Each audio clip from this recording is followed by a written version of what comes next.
It was the spring of 1840 when I first set foot in the quiet town of Ashburn, nestled deep within the English countryside. The streets were lined with cobblestones, worn smooth by countless footsteps and horse-drawn carriages. The air was heavy with the scent of damp earth and blooming hawthorn, but beneath this pastoral calm, there was a strange unease, like a secret whispered but never spoken out loud. I'm James Hartford, a historian by trade, though I've long suspected that history holds more secrets than it admits. My fascination had been drawn to a shadowy chapter of the early 19th century, an era marked by whispers of a catastrophe so profound it reshaped the very fabric of life, yet so carefully erased from the official record that finding a clear account seemed almost impossible. The official stories told of a cholera epidemic in the 1830s, a tragedy that claimed many lives. But as I pored over census records, local accounts, and economic data, the numbers just didn't add up. Entire provinces in the South, areas like the fertile lands around Eastborough and the sprawling farms of Westfield, had suddenly emptied. And yet, strangely, livestock numbers flourished. It was as if people had vanished into thin air, while sheep and horses multiplied without a care. Ashbourne itself was a curious place. The market square was dominated by the faded grandeur of the old town hall, its stone walls weathered by time, but still standing proud. On the day I arrived, the town's gentlefolk bustled about, their clothes a mix of modest country wear and hints of city influence. Women wore flowing skirts with delicate lace trims, paired with leather boots polished to a soft shine, and men sported waistcoats and top hats tilted just so, the fashion of a world trying to hold on to order amid uncertainty. One woman caught my eye, Elizabeth Maynard. She was standing near the bakery, her slender figure framed by a deep green dress that hugged her waist before flaring out elegantly. The slight shimmer of her silk gloves contrasted with the roughness of her worn leather shoes, and a small cameo brooch at her throat hinted at a story behind her composed exterior. There was a quiet strength in her eyes, a mixture of defiance and sorrow that spoke of a life lived through upheaval. I approached her under the pretense of seeking directions, but Elizabeth was more than just a helpful local. She hinted at the unspoken truths buried beneath the surface, tales of vanished villages, of families uprooted and lands left fallow, of a silence that stretched longer than any winter night.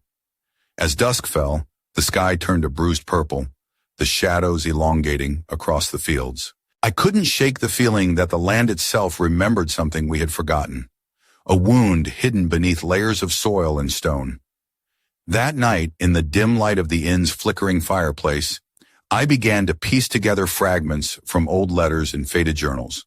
There were mentions of sudden storms that darkened the skies, of crops failing inexplicably, and of entire communities abandoning their homes without a word. But the most puzzling detail was a recurring reference to a mysterious government initiative, a resettlement program offering free land in the southern provinces, encouraging displaced families to start anew in places called Harrowfield and Torrington. Why would the Crown invest so heavily in repopulating lands that were supposedly thriving just years before? The deeper I dug, the more I realized that the official explanations were a carefully constructed facade. And at the center of this silence stood a man, Arthur Grayson, a writer whose sharp satires exposed the absurdities of provincial life with biting wit. Yet behind his humor lay a subtle chronicle of a devastated world, one where laughter masked despair and where the missing souls of the past lingered like ghosts in the margins of his pages. As I closed the tattered volume of Grayson's latest work, a sudden chill swept through the room. The candle flickered violently, casting wild shadows against the walls. Outside, the wind whispered through the trees, carrying with it the faintest echo of a forgotten past. And just then, a sharp knock at the door jolted me from my thoughts. The voice that followed was low and urgent. "Mr. Hartford, you need to see this. It's about the missing records from Harrowfield. It's worse than you think." In that moment, I knew my search had only just begun. The truth behind the catastrophe was no longer a distant mystery. It was a living, breathing enigma, pulling me deeper into a story that threatened to rewrite everything we thought we knew about our history. The knock came again, more insistent this time. I opened the door to find a man in a heavy woolen coat, his face shadowed beneath a battered bowler hat. His eyes darted nervously as he stepped inside, clutching a bundle of papers wrapped in oilcloth. "James Hartford," he whispered. "I'm Thomas Reed. I work for the county archives in Ashburn. I think you'll want to see these." Thomas wasted no time. He spread the documents across the rough oak table in the inn's back room. The papers were yellowed with age, their edges brittle and torn, but the contents were astonishing. They were official census returns for Harrowfield and Torrington, or rather, what should have been census returns. The pages were riddled with gaps, entire decades missing, as though someone had deliberately excised whole chapters of the past. "Look here," Thomas said, pointing at a ledger dated 1835. "This is the last complete record we have for Harrowfield. After that, there's nothing. No population figures, no tax records, no births or deaths. But oddly enough, livestock counts continue uninterrupted." I leaned closer, tracing the faded ink. The meticulous numbers for sheep and horses marched on, year after year, while the human data abruptly stopped. It was like a ghost town on paper. People erased, but their animals still accounted for, as if nothing had changed. "This has to be a clerical error," I muttered, but even as I said it, I knew better. The precision of the livestock records suggested something far more deliberate. It was as if the state had decided that counting people was inconvenient, so they turned their attention to the sheep instead. Thomas nodded grimly. "There are rumors, whispers among the older folk that something terrible happened here. Something no one talks about. Some say entire villages were swallowed by the earth, others that the land itself turned against them. But official channels. Silence." I considered the implications. If the government was hiding something on such a scale, it meant the catastrophe was not just a local tragedy, but a national secret. And the fact that the writer Arthur Grayson had been allowed, even encouraged, to chronicle life in these shattered lands suddenly took on new meaning. "Have you heard of Grayson's latest play?" I asked. "The one that caused quite a stir in London." Thomas smiled wryly. "Oh yes, The County Inspector. A biting satire on bureaucracy and corruption. It had the establishment laughing nervously all the same. Strange thing is, the Crown seemed to protect him, even when his words cut too close to home." I chuckled, despite the heaviness in the room. It's like the Emperor was funding a jester to tell uncomfortable truths wrapped in jokes. A dangerous game. Thomas hesitated, then leaned in. "There's more. A letter surfaced recently, addressed to Grayson from a high-ranking official. It mentions a special commission and hints at a task to preserve certain realities without stirring panic." My pulse quickened. This was no ordinary playwright. Grayson was a pawn in something vast and shadowy, an information operation to rewrite the past, to anesthetize the public with laughter while bearing horrors too awful to face. Outside, the rain began to drum against the windows, a relentless tattoo that seemed to echo the pounding of my heart. I felt the weight of the mystery pressing down, the unseen eyes of history watching, waiting. Suddenly, a sharp crack of thunder split the sky, and the candlelight flickered out, plunging the room into darkness. Thomas fumbled for a lantern, but before he could light it, a faint tapping came from the window.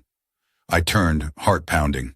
There, silhouetted against the storm, stood a figure cloaked in shadow, watching us with eyes that gleamed like cold steel. The game had just turned deadly.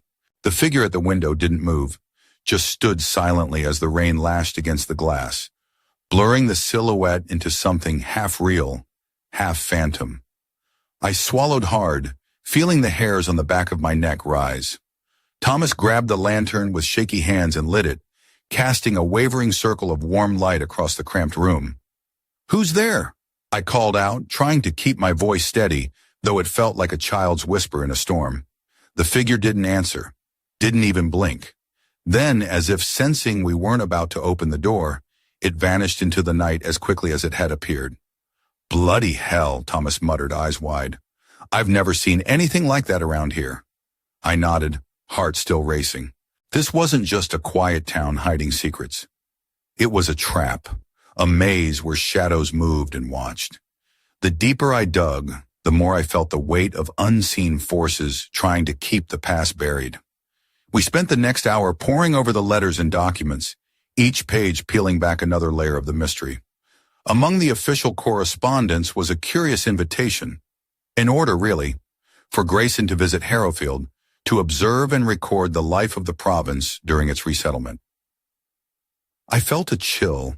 The phrase resettlement was a sanitized term for something far darker. What kind of place needed a writer sent in to watch and write under the watchful eye of the crown? The next morning I set out toward Harrowfield, a village that, according to the scarce maps, had been all but erased from recent memory. The road was muddy and uneven, flanked by fields dotted with skeletal remains of old farmhouses. The air was thick with fog, and the silence pressed against my ears like a physical weight. As I approached the village center, a figure emerged from a narrow lane, a woman in a dress of deep burgundy, the fabric clinging to her slender frame despite the dampness. Her dark hair was swept back loosely, a few rebellious strands framing her sharp cheekbones. She wore simple leather boots scuffed from use, but around her neck hung a delicate silver locket, catching the faint light. "Lost, are you?" she said, her voice smooth but edged with something like steel. I introduced myself cautiously. "James Hartford. I'm researching the history of this region." She eyed me for a long moment before nodding. "Name's Mary Langley. I've lived here all my life. Not many outsiders come through these parts anymore." There was a flicker of pain in her eyes, quickly masked by a wry smile. "You're asking about the resettlement, aren't you? About what happened to the old villages?" I nodded, the question spilling out faster than I could control. Why did so many people vanish? Why do official records stop? And why does the government still count sheep but not people? Mary's smile faded. She glanced over her shoulder, as if expecting someone, or something, to be watching. "They say it was the cholera, but that's not the whole story. There was a darkness that came before the sickness. Something in the air, in the soil. People started disappearing, crops failed, and the land turned strange." Her voice dropped to a whisper. "Some say the earth swallowed them whole." I shivered, not from the cold. "And the resettlement." She let out a bitter laugh. "A bandage on a wound that never healed. New families brought in to fill empty homes, but the ghosts of the past never left. They say the government paid writers like Arthur Grayson to spin stories, to make the world forget the nightmare." She stepped closer, eyes glinting. "You're playing a dangerous game, Mr. Hartford. Some truths are meant to stay buried." Before I could respond, a sudden clatter echoed from the nearby barn. Mary's head snapped toward the sound, muscles tensing. "We're not alone." The fog thickened, swallowing the road behind us, and in that moment I realized the past was not just history, it was alive, watching, waiting to pull us under. The sharp clang from the barn echoed through the still air, slicing through the fog like a knife. Mary's eyes narrowed, her hand instinctively reaching toward the small, worn dagger tucked beneath her coat. I felt my pulse quicken, not from fear, but from the electric charge of being pulled into something far larger than myself. "Stay close," she whispered, her voice barely audible over the rising wind. We moved cautiously toward the barn, the wooden structure looming like a dark sentinel against the gray sky. The fog curled around our ankles, thick as smoke, muffling the distant calls of unseen birds. As we reached the barn door, Mary paused, her slender fingers brushing aside the hanging rope that served as a latch. Slowly she pushed the door open. Inside, shafts of weak morning light filtered through gaps in the weathered boards, illuminating dust motes dancing in the stale air. The barn was empty, no animals, no people, only the scattered remnants of forgotten farm tools and broken crates. "False alarm," I breathed, but Mary wasn't convinced. Her gaze swept the shadows, sharp as a hawk's. Suddenly a figure stepped from behind a stack of hay bales. A man, tall and gaunt, his clothes threadbare and stained, eyes haunted yet piercing. He wore a faded waistcoat and a crumpled cravat, as if dressed for a time long gone. His presence was unsettling, like a ghost caught between worlds. "You shouldn't be here," he said, voice low and gravelly. Mary stiffened. "Who are you?" He smiled, but it was a smile without warmth. "Call me Thomas. Thomas Hargrove. I knew Arthur Grayson." I exchanged a glance with Mary. The name sent a shiver down my spine. Grayson was no ordinary writer. Could this man be a link to the truth? Hargrove stepped forward, eyes flickering with a mixture of fear and urgency. The stories you chase, they're not just tales. There's a darkness that swallowed this land, a silence enforced by more than just death. Grayson was more than a writer. He was a witness and a messenger. I swallowed hard. A messenger of what? Thomas's gaze darkened. Of a truth so terrible that to speak it aloud means losing everything. The catastrophe wasn't natural. It was a reckoning. The earth itself revolted against those who had built on its bones. Mary's grip on her dagger tightened. You mean the old world beneath the new one? He nodded slowly. The one that was buried, not just beneath soil, but beneath lies. I felt a cold weight settle in my chest. The pieces of the puzzle were falling into place. Grayson's satire was not merely humor, but a coded confession. A literary veil over horrors too immense for polite society to confront. Why keep it hidden? I asked, voice barely above a whisper. Because the Empire could not survive the truth, Thomas replied. Nicholas, the Emperor, he ordered the silence. To forget was to protect the fragile new order. Grayson was his pen, painting laughter over tears. A sudden gust swept through the barn, stirring loose straw into a swirling dance. Outside, the fog thickened, swallowing the edges of the world. Come, Thomas said urgently. There's more you need to see. We followed him through tangled paths and forgotten fields, the landscape shifting eerily under the heavy sky. At last we reached the ruins of an old manor, half sunken into the earth, its stone walls crumbling and choked with ivy. This was once the heart of Harrowfield, Thomas said, voice hollow. Now it's a graveyard for memories.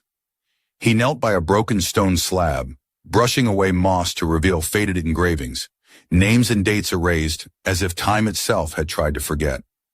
As I traced the worn letters with my fingers, a sudden crack split the silence. The ground trembled beneath us, and a low rumble rose from the earth. Mary grabbed my arm. It's waking. The fog swirled violently, and from the shadows emerged a figure cloaked in dust and decay, half human, half something else. Its eyes glowed with a terrible light, and its voice was a whisper from the abyss. Why do you disturb the forgotten? I felt the air tighten, the weight of history pressing down like a tombstone. The past was no longer a story to be told. It was a force that demanded reckoning. And as the creature stepped closer, the line between myth and reality blurred forever. The creature's presence was like a cold breath from a forgotten nightmare. Its form flickered between shadow and substance, as if the very fabric of reality hesitated to hold it. I swallowed hard, feeling the hairs on my arms stand on end. Mary tightened her grip on my sleeve. Her eyes locked on the apparition with a mix of awe and terror. Why do you disturb the forgotten? It repeated, voice echoing like a distant bell tolling beneath the earth. Thomas stepped forward, his face pale but resolute. We seek truth. The world deserves to know what happened here, why the lands emptied and the people vanished. The creature's glowing eyes flickered, as if weighing his words. Then slowly it extended a slender hand, part mist, part bone, toward the broken stone slab. Long ago, it whispered, a great wound was carved into the land. The earth rebelled against its keepers, and the sky wept ash and fire. Cities buried beneath layers of silence, souls swallowed by shadows. I shivered. The stories I'd read, the rumors whispered in hushed tones.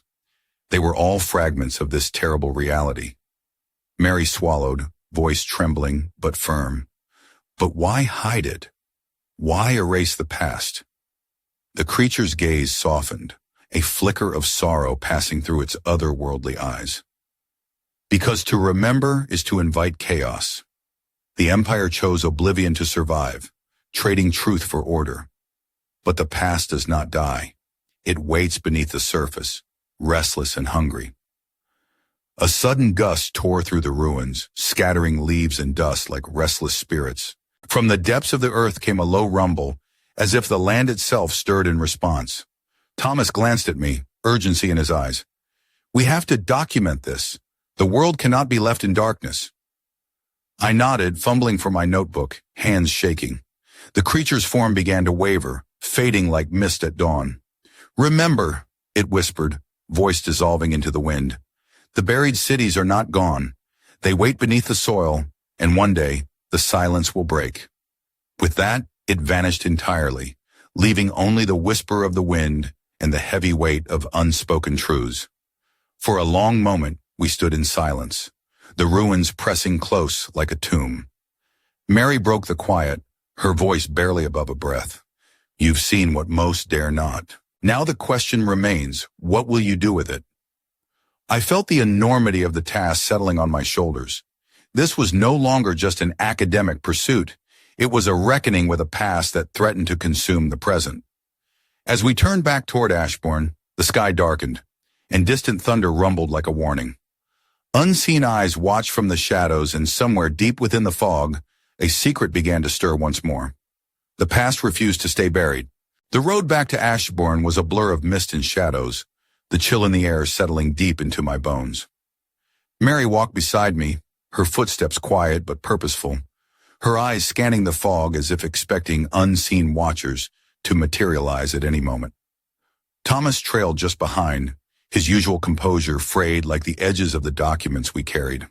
As we neared the town's edge, a figure stepped out from behind a gnarled oak, a man in a dark frock coat, his sharp eyes glinting beneath a weathered top hat.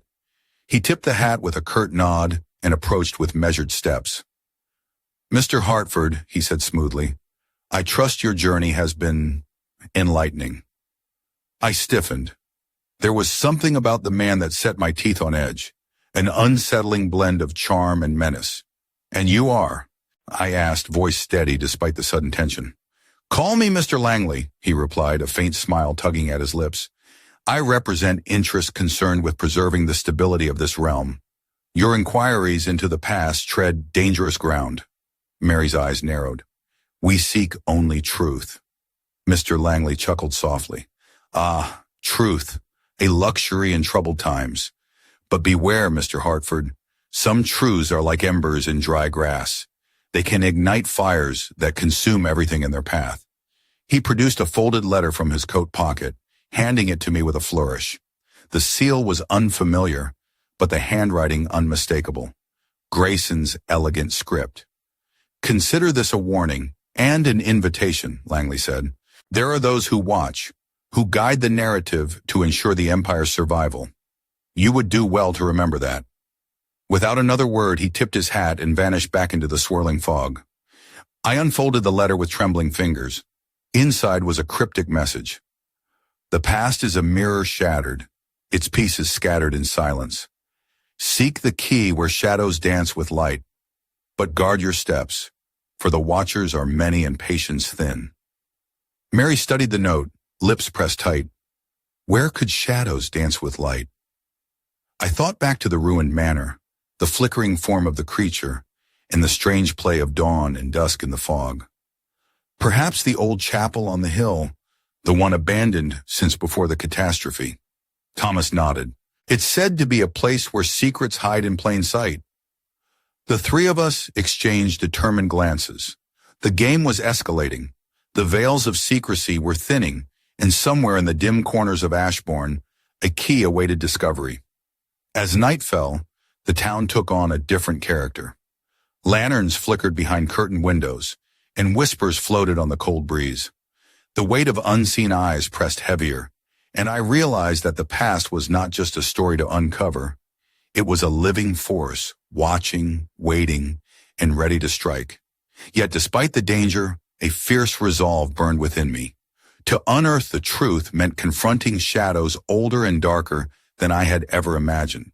And as I prepared for the journey to the chapel, a sudden flicker of movement caught my eye. A figure cloaked in midnight blue, watching from the alleyway, vanishing before I could call out. The watchers were closing in.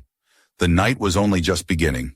The abandoned chapel sat perched atop the hill like a forgotten sentinel, its cracked stone walls tangled with ivy and shadow. Moonlight spilled through shattered stained glass, casting fractured patterns of ruby and sapphire across the cold flagstones. The air smelled of damp stone and old secrets, thick with the weight of years left unspoken. Mary, Thomas, and I approached cautiously, the crunch of gravel beneath our boots echoing in the stillness. My heart hammered. Not just from the climb, but from the sense that we were stepping into a place where the veil between past and present was thin, where whispered truths waited to be uncovered. The heavy wooden door groaned as Mary pushed it open, revealing a cavernous interior bathed in silvery moonlight. Rows of broken pews stretched before us, and at the far end, the altar stood draped in tattered velvet, its once glorious carvings eroded by time. Thomas pulled from his satchel a bundle of papers, copies of Grayson's unpublished journals, rumored to contain his private reflections on the catastrophe and the state's efforts to rewrite history. As he spread the fragile pages across the altar, a sudden draft stirred the chapel, snuffing out the lanterns we'd brought. Darkness folded around us like a living thing. I fumbled for my matches, hands trembling, and as the flame flickered to life, my eyes caught movement at the far end of the chapel. A figure stepped forward from the shadows. A woman dressed in a gown of midnight blue, the fabric shimmering like the night sky. Her hair fell in waves around her shoulders, and her eyes held a fierce intelligence that made the air crackle with tension. "Welcome, seekers," she said, voice smooth and commanding. "You tread upon dangerous ground." Mary stepped forward, unafraid. "Who are you?" The woman smiled, a hint of sadness in her gaze. "Call me Evelyn. I am a guardian of the truths buried here, a keeper of memories the Empire wished to erase." Thomas's eyes widened. "You knew Grayson." Evelyn nodded.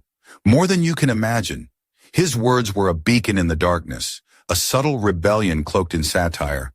But even he could not speak the whole story. She moved gracefully to the altar, placing a delicate hand on the journals. These writings contain fragments, clues to a past shattered by catastrophe and concealed by power. But the full truth lies beyond words. I swallowed hard. "Then show us. Help us understand what happened." Evelyn's gaze grew distant, as if peering through the layers of time. The catastrophe was not merely a disease or natural disaster. It was a reckoning, a violent upheaval that tore at the fabric of the world itself. She gestured toward the broken stained glass. The sky darkened with ash, the earth convulsed, and entire cities were swallowed beneath layers of earth and silence. The Empire rebuilt atop these ruins, but at a terrible cost. A sudden rumble vibrated through the chapel floor, dust falling from the rafters. Evelyn's eyes flashed with urgency. "The Watchers know you seek the truth. They will not let it be uncovered easily. You must be prepared to face shadows darker than ignorance." Mary tightened her grip on my arm. "We're ready." Evelyn smiled faintly. "Then I will guide you to the place where shadows truly dance with light." She stepped back, revealing a hidden door beneath the altar, its edges carved with symbols half forgotten. As the door creaked open, a cold draft spilled forth, a breath from the depths of history. Beyond lay a staircase spiraling down into darkness. The weight of the unknown pressed upon us, but there was no turning back. The past was calling us into its depths. The spiral staircase descended into cold, damp darkness, the air growing heavier with each step as if the weight of forgotten years pressed down upon us. The faint glow from my flickering lantern barely pierced the shadows, revealing ancient stone walls slick with moss and etched with indecipherable markings. The silence was thick, broken only by the soft echo of our footsteps and the distant drip of water. Mary led the way, her silhouette steady despite the oppressive gloom. Thomas followed close, clutching the fragile journals as if they were talismans against the unknown. I brought up the rear, every nerve alert, feeling the invisible eyes of history watching, waiting. At the bottom, we entered a vast subterranean chamber, its vaulted ceiling lost in shadow. Flickering torches, long extinguished, lined the walls in rusted brackets. In the center stood a massive stone table, scarred and worn, surrounded by crumbling statues whose faces seemed twisted in silent screams. Evelyn stepped forward, her voice a whisper that echoed eerily. "This is the Hall of Remembrance, where the Empire's darkest truths were hidden beneath layers of stone and silence." She gestured to the table, where a faded map was etched into the surface, an intricate mosaic depicting lands swallowed by earth and water, cities buried and erased from memory. The names were strange but hauntingly familiar. Ashbourne, Harrowfield, Torrington, places lost to time. These lands vanished during the catastrophe, Evelyn said. Beneath them lie the ruins of a civilization far older and more advanced than history admits. Their fall reshaped the world, but the empire chose to build over their graves, burying the past to protect the future. Thomas ran his fingers over the map, eyes wide. This explains the missing records, the empty provinces, the government's resettlement programs. I pointed to a symbol near the center, a twisted spiral surrounded by broken circles. What does this mean? Evelyn's gaze darkened. The spiral of silence, a ritual to erase memories, to bind the truth beneath layers of lies and laughter. Grayson's work was part of this ritual, a literary anesthetic to dull the pain and prevent questions. A sudden noise shattered the silence, a heavy door slamming somewhere above, followed by hurried footsteps. The chamber's shadows deepened, and the temperature dropped sharply. "We're not alone," Mary whispered, gripping my arm. Evelyn's eyes flashed. "The Watchers have found us." From the darkness emerged figures, cloaked in black, faces hidden beneath hoods, their movements silent but purposeful. They carried no weapons, but their presence was a threat, a living wall between us and the truth. Thomas stepped forward, holding the journals protectively. "You cannot silence what is already known." One of the cloaked figures stepped into the torchlight, revealing a face pale and stern, eyes cold as steel. "The past belongs to the Empire. Its secrets are not yours to uncover." I squared my shoulders. "The truth belongs to everyone. The world deserves to know what was lost." The tension thickened, the air crackling with unspoken threats. But before the Watchers could advance, a sudden tremor shook the chamber, dust raining from the ceiling. The ground beneath us shifted, cracked spider-webbing across the stone floor. A deafening roar filled the air as the very earth seemed to awaken, threatening to swallow us whole. In that moment, the Watchers faltered, their resolve shaken by the power beneath their feet. Evelyn's voice rang clear. "The past is restless. It will not be contained forever." With a final glare at the cloaked figures, she turned to us. "We must escape before the ruin claims us all." As we fled up the spiraling stairs, the chamber behind us collapsed in a cascade of stone and shadow, sealing the Hall of Remembrance once more. Breathless and shaken, we emerged into the cold night air, the first rays of dawn breaking over Ashbourne. But the mystery was far from over. Somewhere beneath the earth, the buried cities waited, and the silence was beginning to crack. The morning sun cast pale light over Ashbourne, but the warmth did little to chase away the chill that clung to my skin. My mind raced with the echoes of the underground chamber, the carved map, the spiral of silence, and the Watchers who had nearly trapped us beneath the earth. The weight of everything we'd uncovered pressed heavily on my shoulders, yet the hunger for answers burned fiercer than ever. Mary and Thomas gathered in the dim corner of the inn's common room, where shadows still clung stubbornly to the walls. Mary's burgundy dress was smudged with dirt from the chapel's depths, her dark hair loose and wild, strands falling sensuously across her collarbone. Despite the grime, there was an undeniable strength in her posture, a quiet fire in her steady gaze. Thomas, looking more worn than ever, ran a hand through his disheveled hair. "The spiral of silence? It's more than a metaphor. It's a deliberate erasure, a state-sponsored amnesia. But how deep does the conspiracy go?" I pulled Grayson's journals from my satchel, flipping through the yellowed pages.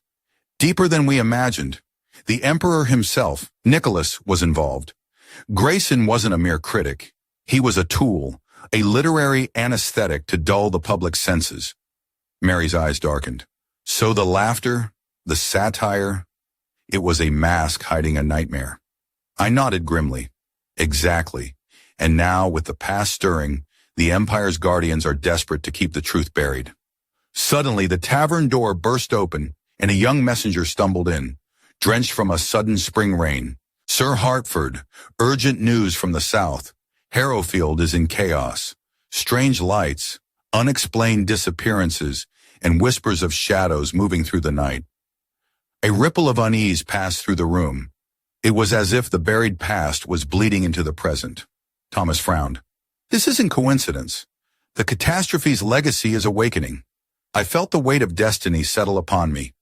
We had unearthed secrets meant to stay hidden, and now the world was beginning to unravel. Mary stood brushing dirt from her sleeves. We need to go back, to the lands where the silence began. Only by confronting the darkness head-on can we hope to break the spell. I met her gaze, feeling a mixture of fear and determination. Are we ready for what lies ahead? Her lips curved into a wry smile. Ready or not, the past won't wait. As we prepared to leave Ashbourne behind, a shadow slipped through the crowd, a figure cloaked in black, watching with eyes that gleamed like embers. And somewhere, beneath the restless earth, the buried cities whispered their secrets, waiting for the moment to rise again. The true reckoning was yet to come. The journey south was nothing like I had imagined. The roads twisted through mist-shrouded valleys and forests that seemed to whisper forgotten names. The air was thick with an uneasy stillness, as if the land itself held its breath, waiting. Mary rode ahead, her dark cloak billowing behind her like a shadow come alive, while Thomas and I followed, minds heavy with the weight of what we'd uncovered. We reached Harrowfield as twilight bled into night. The village lay in eerie silence, streets deserted except for the flicker of lanterns swaying in the breeze. Houses stood empty, their windows like hollow eyes staring into the gathering gloom. The fertile fields beyond were overgrown, tangled with weeds, as if nature was reclaiming what had been lost. At the heart of the village was the old manor, the one we had seen in ruins before. Tonight it was different. Flames flickered behind broken shutters, casting long, dancing shadows that twisted like phantoms against the crumbling stone. A low chant drifted on the wind, carried from the flickering firelight. As we approached cautiously, a figure emerged onto the porch, a man clad in a tailored black coat, his face pale and sharp, eyes burning with fevered intensity. He introduced himself as Lord Pembroke, self-appointed guardian of the ancient secrets. Welcome, seekers, he said, voice smooth and cold. You tread where few dare. The past is not dead. It breathes and hungers. Mary stepped forward, her gaze unflinching. We want to understand, to break the silence and bring truth to light. Lord Pembroke smiled, a thin, cruel curve. Truth, or chaos. The Empire's foundation rests on shadows buried deep. Uncovering them risks unraveling all we've built. Behind him, villagers, faces gaunt, eyes hollow, gathered, their murmurs rising to a haunting chorus. They were the living echoes of a catastrophe that had consumed their ancestors, trapped between memory and oblivion. Suddenly, the ground trembled beneath us, the earth groaning like a wounded beast. From the fields, shapes emerged, spectral figures wreathed in mist, their faces twisted in silent screams. Mary's hand found mine, fingers cold but steady. This is the reckoning. Lord Pembroke raised his voice in a dark incantation, attempting to bind the restless spirits, but the earth rebelled, swallowing his words. The skies cracked open with thunder, and a blinding light erupted from the ground, illuminating the buried cities beneath us, ghostly outlines of vanished streets and forgotten lives. In that moment, I understood the terrible truth. The catastrophe was not merely history, but a living wound in the soul of the land, refusing to be forgotten. As the spirits surged, the villagers' chants turned to cries, and the veil between past and present shattered. We stood on the edge of oblivion, caught between the Empire's lies and the raw, terrifying truth, and somewhere in the shifting shadows a voice whispered, a promise or a warning, that this was only the beginning. The buried cities were waking, and history, long silenced, was about to speak again.